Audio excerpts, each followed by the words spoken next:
Tudo bom? A crônica de hoje se chama Muita Cachaça e Pouca Oração. Foi uma frase do Papa Francisco, dedicada a nós brasileiros, talvez um pouco injusta, mas me ocorreu a propósito de um editorial que eu li ontem no jornal online, um antagonista, a propósito de um artigo do Rodrigo Natali, um estrategista-chefe, cujo título era As 5 razões para você não ir à Europa. Então, dizia o doutor Rodrigo Natali que o corte de fornecimento de gás anunciado pela Federação Russa à União Europeia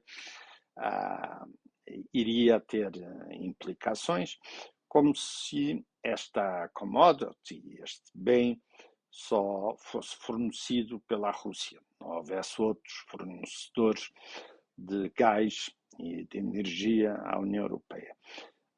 Portanto, logo aqui a primeira premissa que eu diria que este expert falha, porque a Europa tem usinas nucleares, tem usinas elétricas, tem abastecimento de gás da Argélia, do norte da África, estão pensando construir um pipeline a partir de Portugal para abastecer toda a Europa, portanto, todo o abastecimento, em vez de ser feito do leste, passa a ser feito a partir da Península Ibérica, portanto, em vez de ser feito do leste, passa a ser feito do ocidente. E há outras alternativas, além do tradicional petróleo, agora as novas energias azuis, as energias limpas, a energia eólica, não é ainda suficiente, mas a Europa está pensando e está trabalhando em alternativas ao fechar da torneira russa. Mas isso, obviamente, que tem implicações nas bolsas de valores e tem tido uma queda que ele registra como uma queda de 10% nas bolsas de valores europeias. Ele compara com alguma presunção as quedas das bolsas europeias com as bolsas norte-americanas, a bolsa japonesa e a bolsa de São Paulo.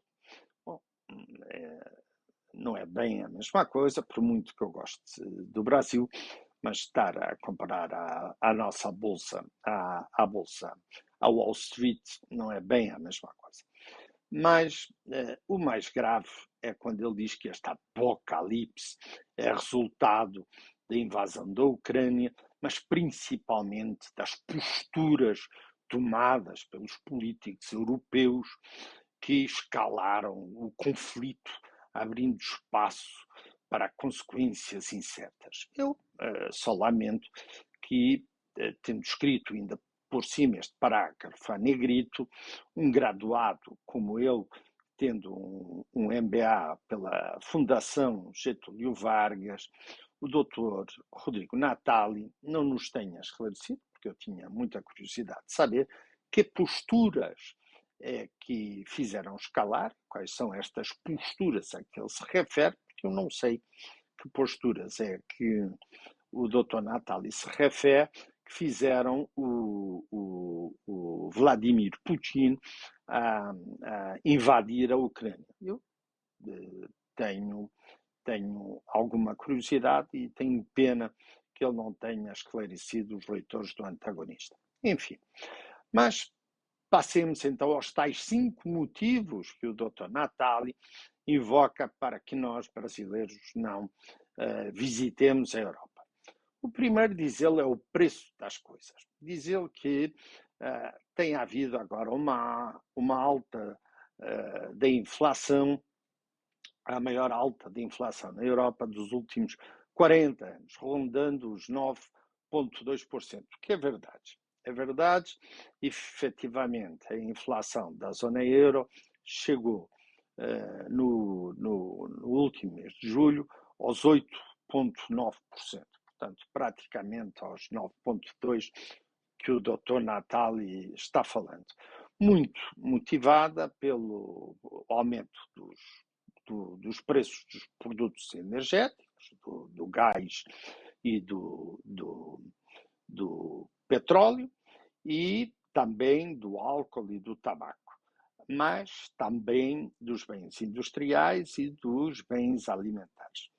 Mas tenho pena que ele não tenha falado, por exemplo, que eu destaco aqui, da cotação cambial, porque hoje, que eu estou falando, dia 6 de setembro, o euro cotou a 5,12 reais.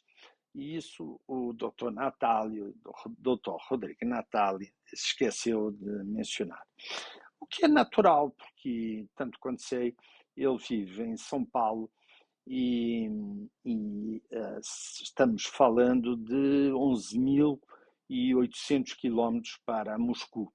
Portanto, estar a falar de coisas que se passam a quase 12.000 quilómetros de distância, às vezes não estamos bem a par do que se vai acontecendo, mesmo no mundo globalizado como o de hoje. Depois, ele também fala do frio. Só pode ser piada mesmo, né? Porque ele diz que se podem fazer sentir temperaturas de 18 graus. Bom, para um catarinense, 18 graus no inverno é calor, porque chega a ter neve ou geada em Santa Catarina. E se algum catarinense me está a ouvir, sabe que eu estou falando verdade. E eu, como carioca, posso vos dizer que só este ano de 22, já apanhei temperaturas no Rio de Janeiro de 12 graus, mais exatamente de 11 graus. Portanto, um bocadinho abaixo dos 18 do Dr. Natali, que está temendo na Europa. Portanto, frio, até no Rio de Janeiro, num país maravilhoso como o Brasil, país tropical, temos zonas que faz um bocadinho mais frio que os 18 graus do Dr. Natali. Depois ele prevê uma escassez de bens alimentares, ou pelo menos um aumento do preço, o que eles chamam um aumento absurdo dos bens alimentares. E eu dou-lhe alguma razão, ou então dizer que poderá levar o brasileiro a ter que consumir géneros alimentícios que não está tão familiarizado. Bom, eu não sei se o autor se refere àquelas coisas que os tugas costumam comer, como seja os célebres caracóis, ou o arroz de cabidela, ou percebes, que não é entender, é um fruto do mar que eles lá comem, mas pronto, coisas que lá na terrinha eles consomem. Não sei se é isso, se não é, temos que perguntar ao Dr. Natali para nos esclarecer. Também fala da logística. Diz ele que receia que o preço dos combustíveis possa ser de tal maneira impactante para quem se desloca à Europa que tenha de alguma forma um impacto negativo, vai interferir com a rede de transportes. Bom, é estranho dizer isso a nós brasileiros, que só este ano, com o aumento absurdo do preço dos combustíveis que nós tivemos na Petrobras, vi falar de aumento de combustíveis, não sei em que país ele está vivendo. Seguramente não é no Brasil, não. Também é preciso, já escrevi uma crónica em tempos, lembrar-me, não vou chover no molhado, dizer que a Petrobras deixou de atender a sua função social, que era fornecer combustíveis a preços mais acessíveis, majorando a distribuição de dividendos, de lucros aos seus acionistas. Opções. Finalmente, ele fala que o quinto risco são os riscos geopolíticos, fazendo uma alusão mal conseguida, penso eu, a que se devia evitar ir esquiar para os Alpes, para aqueles de nós, oriundos de países tropicais, sabem esquiar, no meio da neve. A maior parte dos brasileiros nunca viram neve sequer na vida, mas enfim, com o risco que a Federação Russa invada a Europa. Bom, eu recordo para os mais distraídos que a maior parte dos países que fazem parte da União Europeia fazem também parte da OTAN e só na OTAN tem dois países que também, à semelhança da Federação Russa, indiscutível, que é uma grande potência militar, é indiscutível, não estou sequer a negar isso, mas há dois países, pelo menos na Europa, que são potências nucleares também, têm mísseis e bombas nucleares, que é a França e o Reino Unido. E, obviamente, não estou aqui esquecendo os Estados Unidos, que têm bases nucleares várias dentro da Europa. Portanto, bombas nucleares é coisa que não falta do lado europeu. Mas, se vamos contar submarinos nucleares e porta-aviões, a Rússia tem um e só o Reino Unido tem 4 e a França outros. E os Estados Unidos, a última vez que eu contei, tinha 13. Portanto, não sei onde é que está essa relação geopolítica, mas ele lá saberá. Estou ansiando o próximo artigo dele para explicar que se a OTAN é uma cambada de moleques e se a Rússia, sendo uma potência nuclear, não tem medo da França, nem do Reino Unido, nem dos Estados Unidos, nem do arsenal nuclear da OTAN. Mas eu gostaria, ou teria gostado, mais se o doutor Rodrigo Natali, em vez de estar aqui a fazer uma nova interpretação daquilo que, segundo ele, parece o Apocalipse, segundo São João, por exemplo, nos desse aquilo que seria a interpretação dos 10 hábitos que enlouquecem os portugueses quando os brasileiros vão à terra. Por exemplo, é uma sugestão que eu aqui deixo. E eu vou dar um exemplo daquilo que para mim são 10 exemplos daquilo que nós não devemos fazer quando vamos à terra. A primeira é entrar numa loja e perguntar logo diretamente uma coisa ao vendedor sem antes o cumprimentar. O Tuga gosta muito que se diga logo bom dia, ou boa tarde, ou com licença. Isso é um povo muito educado e muito formal.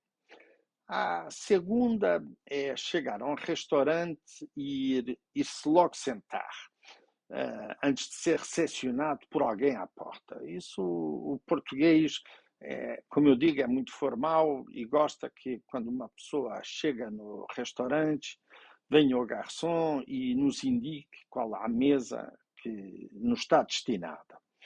A terceira é ficar desesperadamente chamando o garçom de mão levantada, que é um hábito muito nosso, estalando os dedos e com aquela expressão do ei moço, ou chefe, campeão.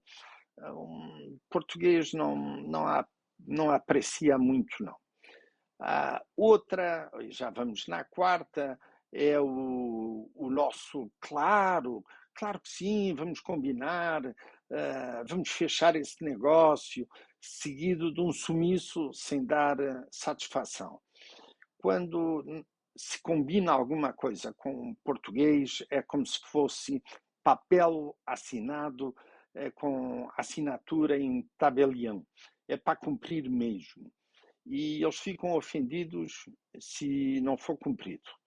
E já agora, para se algum carioca estiver ouvindo, odeiam atraso. É tipo paulista, não gostam de atraso, não. Ah, outra coisa é a falta de capacidade que o brasileiro tem de dizer não. O português é muito frontal e não tem rodeios. Quando é para dizer não, diz não mesmo. E não é por ser grosseiro, é direto. Ah, ah, o sexto mandamento é a mania brasileira de forçar a amizade, de dar o tapinha nas costas, o abraço, até o cumprimentar com beijo quem não é amigo de verdade, o que faz com que o Tuga recue de surpresa. Não é mais nada. Não, eles, para dar esse tipo de intimidade, levam algum tempo. São mais lentos que nós. Em sétimo lugar, que eles se ofendem, é a imitação do sotaque luso. Brasileiro a imitar sotaque luso. Alguém uma vez me disse, parece que nós estamos tendo um ataque de AVC, um ataque de coração. Nada mais deprimente que brasileiro tentando imitar português. É de evitar. Outra coisa é chamar Portugal de terrinha. Eles não consideram afetuoso e consideram que é um insulto. Podem não acreditar, mas é a pura das verdades. E quem diz a verdade não merece castigo. A nona e penúltima é a mania que nós temos de comparar tudo com o Brasil, geralmente criticando o que é português. Eles não gostam. Por último, nós somos um povo expansivo, falamos alto e às vezes alto demais. E o europeu, não só o português, fala baixo. E brasileiro, sobretudo quando estamos alegres, e nós sabemos isso, falamos uns decibéis acima do que é a média em geral na Europa. E, portanto, o meu conselho é, quando forem à Europa, falem um pouquinho mais calmamente. Se gostaram deste vídeo, cliquem no sininho. A gente se vê por aí. E não tem motivo para evitar vindas à Europa. A gente se vai vendo por aí.